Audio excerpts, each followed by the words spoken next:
Shalom, bien-aimés dans le Seigneur, soyez bénis où que vous soyez, quelle que soit l'heure à laquelle vous regardez cette émission. Cette émission à l'heure avance qui est votre émission, notre émission, où tous les jours nous travaillons à bâtir un caractère chrétien solide et surtout à marcher par la foi. Alors nous avons développé un thème depuis je pense déjà 2 séances, aujourd'hui c'est la 3e où on parle de chercher sa face. Et dans cette séance-là on a parlé de, en fait, on doit chercher la face de Dieu. Et parmi les versets qu'on a cités au début, on a dit en fait, il est important d'abord à l'homme de Dieu d'apprendre à chercher la face de Dieu.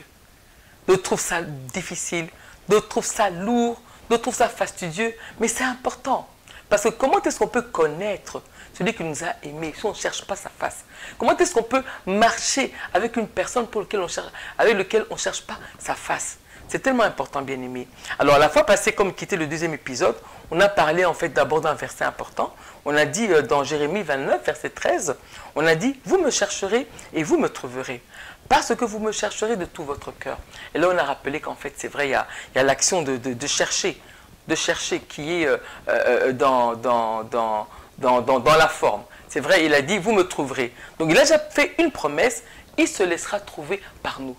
Alors, on a parlé aussi, il a parlé de chercher de tout notre cœur. Donc il y a un investissement que Dieu veut qu'on fasse, chercher de tout notre cœur.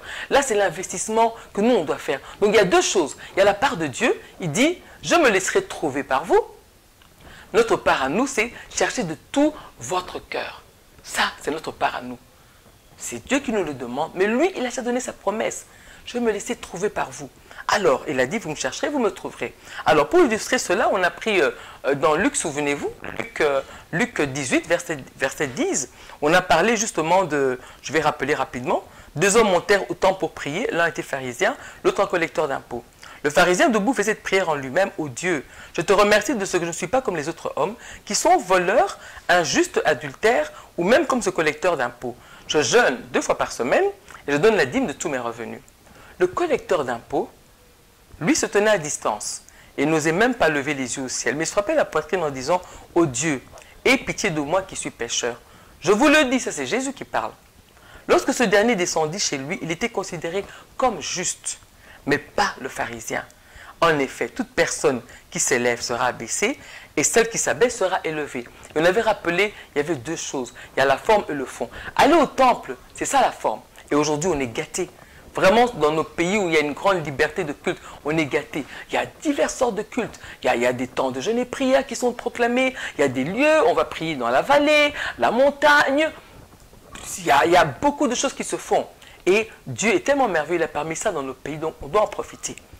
Par contre, il a dit de tout notre cœur. Et là, on voit le problème. 2 personnes sont montées au temple en même temps. Le pharisien et le collecteur d'impôts. Le pharisien, c'était celui qu'on peut appeler aujourd'hui un prêtre ou un pasteur. Parce que c'était eux qui étaient reconnus comme les officiels, si je puis dire, du culte. C'était eux qui étaient reconnus. Lui, il est là. Je suppose peut-être qu'il s'est mis devant. Il s'est bombé la poitrine. Il était là tout content. Voilà, Seigneur, je jeûne, je fais ceci, je fais ceci. Il a montré son activisme pour Dieu. Je donne l'argent, je donne la dîme. Il a montré de son activisme. Mais maintenant, le collecteur d'impôts, il n'osait même pas regarder Dieu. Il s'est frappé la poitrine. Il a dit, Seigneur, aie compassion de moi qui suis pécheur. Et c'est le cœur que Dieu attend de nous. Il attend de nous un cœur humble. On a même rappelé que ce Dieu-là veut justement qu'on ait un cœur humble en le regardant. C'est là de tout notre cœur. Tout notre cœur, c'est regarder Dieu en étant totalement humble. C'est important, bien aimé.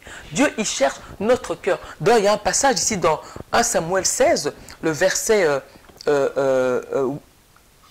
7, qui dit ceci, dans la partie B. L'Éternel ne considère pas ce que l'homme considère. L'homme regarde à ce qui frappe les yeux, mais l'Éternel regarde au cœur. Très important. Donc, on a affaire à un Père d'amour qui regarde à notre cœur.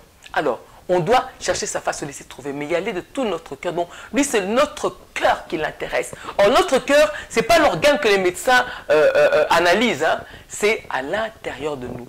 Alors, nous allons lire un peu ce passage rapidement pour pouvoir avancer encore dans notre thème. Ici, on va lire ici un passage dans Deutéronome 6, verset 5, qui dit ceci.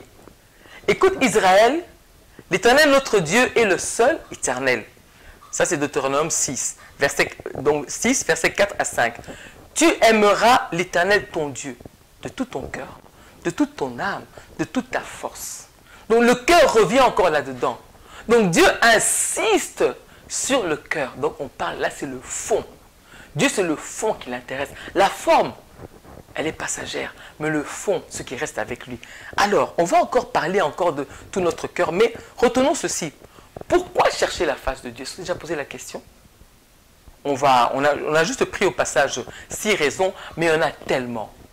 Parmi les premières raisons qu'on a trouvées, c'est d'abord pour répondre à son amour. Pourquoi chercher la face de Dieu?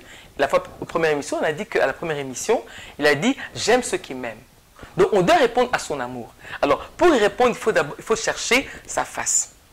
Deuxièmement, pour bâtir notre intimité, tisser une relation solide avec lui. Voilà parmi les raisons pour lesquelles il faut chercher la face de Dieu. Alors, parmi les autres raisons, on va développer ça plus tard, pour découvrir qui est Dieu. En fait, il est qui? Qui est Dieu? Genèse 1.1 dit au commencement Dieu. Mais qui est-il? On doit découvrir qui est ce Dieu. Mais pour le découvrir, c'est en cherchant sa face.